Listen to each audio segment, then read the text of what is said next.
Continuamos. Diputación permanente. ¿Qué tenemos que saber de ella? Bueno, pues en cada Cámara habrá una Diputación permanente compuesta por un mínimo de 21 miembros, mínimo. Representarán a los grupos parlamentarios proporcionalmente a su importancia numérica.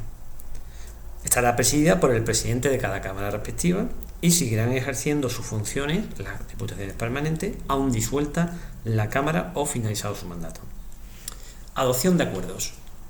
Para obtener acuerdos, las cámaras deben estar reunidas reglamentariamente, con asistencia de la mayoría de sus miembros, y deberán ser votados por la mayoría de los presentes, excepto las leyes orgánicas que requieren mayoría absoluta, ¿vale? El voto de los diputados y senadores es personal e indelegable. En relación a la publicidad de las sesiones plenarias de las cámaras serán públicas, salvo acuerdo de cada cámara.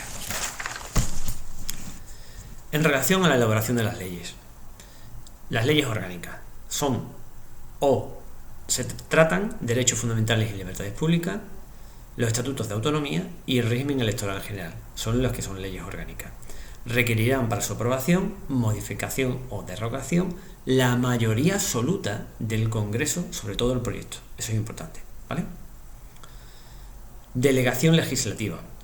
Las Cortes Generales podrán delegar en el Gobierno la potestad de dictar normas con rango de ley, no ley orgánica, ¿de acuerdo? Eso no.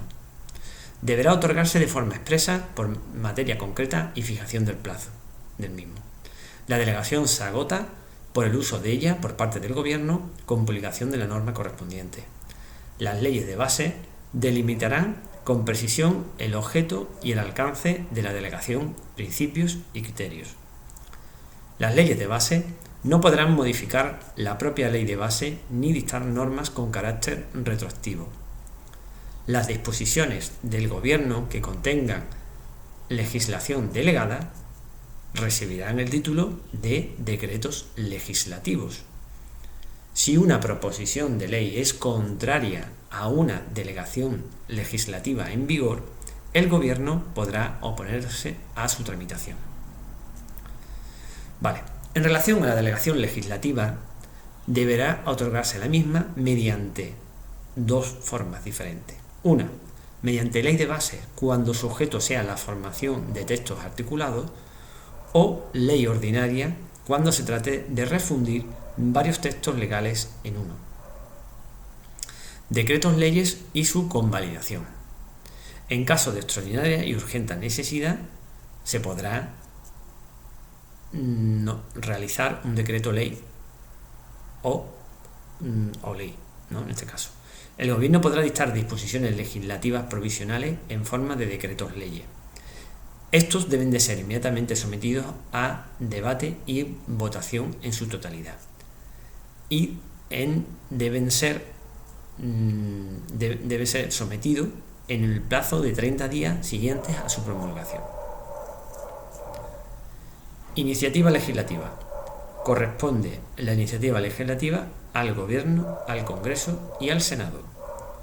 Las asambleas de las comunidades autónomas podrán solicitar del Gobierno la adopción de un proyecto de ley o remitir a la mesa del Congreso una proposición de ley delegando máximo 3 miembros para defenderla.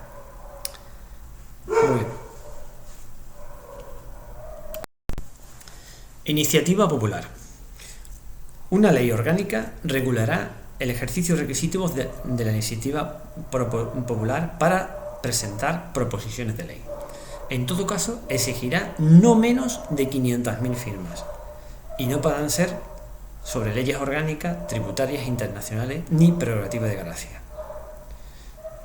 Proyecto de ley, ¿qué es? Bueno, pues deben de ser aprobados en Consejo de Ministros y sometidos al Congreso con motivos y antecedentes necesarios para pronunciarse. En relación a la actuación legislativa del Senado, una vez aprobado una ley o ley orgánica en el Congreso, ¿de acuerdo?, será las leyes se someten en el Senado. Su presidente dará cuenta inmediatamente al presidente del Senado para su deliberación de la misma. Y el Senado, en 2 meses, a partir del día de la recepción del texto, podrá vetar o introducir algún tipo de enmienda. Se reducirá ese periodo de 2 meses a 20 días naturales en los proyectos declarados urgentes por el Gobierno o el Congreso. Para el veto se necesita la mayoría absoluta y el Congreso lo puede levantar con mayoría absoluta o tras 2 meses de mayoría simple. Las enmiendas se introducen en el Senado y se aceptan o rechazan en el Congreso por mayoría simple. En relación a la sanción y promulgación de leyes, tenemos que saber que es el Rey el que sanciona en el plazo de 15 días las leyes aprobadas por las Cortes Generales y las promulgará y ordenará su inmediata publicación. En relación al concepto de referéndum, las decisiones políticas de especial trascendencia podrán ser sometidas a referéndum consultivo a todos los ciudadanos. Este referéndum tiene que ser convocado por el Rey a propuesta del presidente del Gobierno previa autorización del Congreso de los Diputados. Eso es importante.